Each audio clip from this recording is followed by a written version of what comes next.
কি আমল করলে শত্রুর ক্ষয়ক্ষতি থেকে আত্মরক্ষা করা যাবে? যে আমলের মাধ্যমে শত্রুর ক্ষয়ক্ষতি থেকে বাঁচা যাবে সে আমল হলো নবী করিম সাল্লাল্লাহু আলাইহি ওয়াসাল্লামের শেখানো দুটি আমল। আমি বলতে পারি আরও সাথে কিছু আমল সম্পর্কে বলা যায়, স্পেশালি দুটি দোয়ার কথা বলতে পারি। একটা দোয়া হলো, কোনো ব্যক্তি আপনার ক্ষতি করার চেষ্টা করছে, আপনাকে হয়রানি করার চেষ্টা করছে, শারীরিক মানসিকভাবে নির্যাতন করার চেষ্টা করছে, আছে এরকম দুষ্ট প্রকৃতির মানুষ, এরকম যদি মনে হয় তো আপনি একটি দোয়া সবসময় পড়বেন। নবী করিম সাল্লাল্লাহু আলাইহি ওয়াসাল্লাম কোনো ব্যক্তি তার ক্ষতি করতে পারে এরকম আশঙ্কা বোধ করলে তার ক্ষতি থেকে বাঁচার জন্য এই দোয়া পড়তেন। দোয়াটা হলো, আল্লাহুম্মা ইন্না নাজআলুকা ফি নুহুরিহিম ওয়া নাউযু বিকা মিন শুরুরিহিম। আল্লাহুম্মা ইন্না নাজআলুকা ফি নুহুরিহিম ওয়া নাউযু বিকা মিন শুরুরিহিম। অর্থাৎ, হে আল্লাহ, যারা আমার ক্ষতির চেষ্টা করছে, শত্রুতা করার চেষ্টা করছে, তাদেরকে উপযুক্ত শাস্তি দিয়ে দমন করার জন্য, তাদেরকে শেষ করার জন্য আমি আপনার কাছে দায়িত্ব অর্পণ করলাম। আপনি মেহেরবানি করে আমার হয়ে আপনি তাদেরকে উপযুক্ত শাস্তি দিন, তাদের থামিয়ে দিন, তাদেরকে দমন করুন, তাদের শেষ করুন। নাউযু বিকা মিন শুরুরিহিম, এবং আল্লাহ তাদের ক্ষয়ক্ষতি থেকে আমি আপনার আশ্রয় চাই, আপনি আমাকে রক্ষা করেন। নবী করিম সাল্লাল্লাহু আলাইহি ওয়াসাল্লামের এই দোয়াটা খুবই অর্থবহ একটা দোয়া। এই জন্য জীবনে কখনো কোনো শত্রু আমাদের নবী সাল্লাল্লাহু আলাইহি ওয়াসাল্লামের কোনো ক্ষতি করতে পারেনি। কোনো শত্রুর ক্ষতি দ্বারা যখন আপনি ক্ষতিগ্রস্ত হওয়ার আশঙ্কা করবেন, এই দোয়া পড়বেন, আল্লাহ রক্ষা করবেন ইনশাআল্লাহ। আবার দোয়াটা পড়ছি, আল্লাহুম্মা ইন্না নাজআলুকা ফি নুহুরিহিম ওয়া নাউযু বিকা মিন শুরুরিহিম।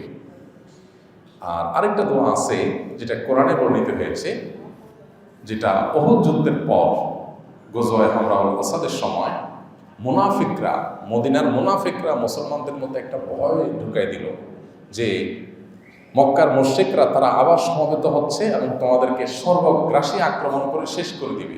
এমনিতে মুসলমানরা উহুদ যুদ্ধে নবী করিম সাল্লাল্লাহু আলাইহি ওয়াসাল্লামের একটা গাইডলাইন থেকে একটু বোঝের ভুল থেকে সরে যাওয়ার কারণে যখন পর্যদস্ত হয়েছে, 70 জন সাহাবী শাহাদাত বরণ করেছে, অনেকে আহত হয়েছে, স্বয়ং নবী করিম সাল্লাল্লাহু আলাইহি ওয়াসাল্লামের দাঁত মোবারক ভেঙেছে, রক্তাক্ত হয়েছেন, অনেক সাহাবীরা আহত হয়েছেন, অনেকে শাহাদাত বরণ করেছেন। এরকম নানাভাবে পর্যদস্ত এবং কঠিন একটা সময় যখন মুনাফিকরা এসে মুসলমানদেরকে আবার ভয় দেখাতে লাগলো যে আসছে আসল বড় আক্রমণ, যাতে মুসলমানরা মানসিকভাবে একদম ভেঙে পড়ে, এই আক্রমণের কথা যখন তারা শুনেছেন তখন মুসলমানরা বলেছেন, হাসবুনাল্লাহু ওয়া নি'মাল ওয়াকিল। কি বলেছেন?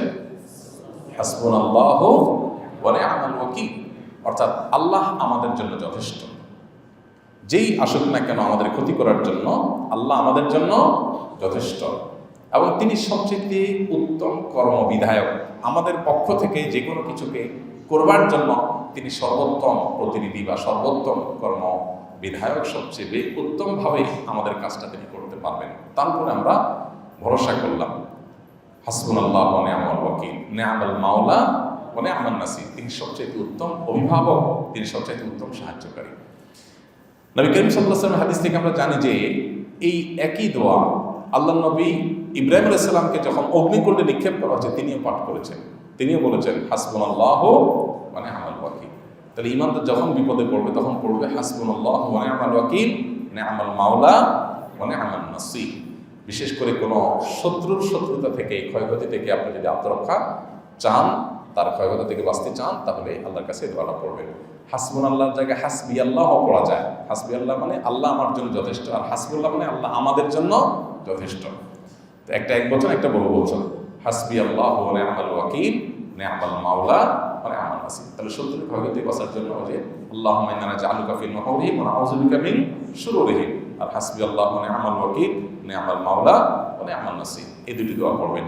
এর বাইরে দুরূদ এবং ইস্তিগফার নিয়মিত করতে থাকেন, ইনশাআল্লাহ আশা করা যায় আল্লাহ তাআলা হেফাজত করবেন। আস-সুন্নাহ ফাউন্ডেশন, উম্মার স্বার্থে সুন্নাহর সাথে।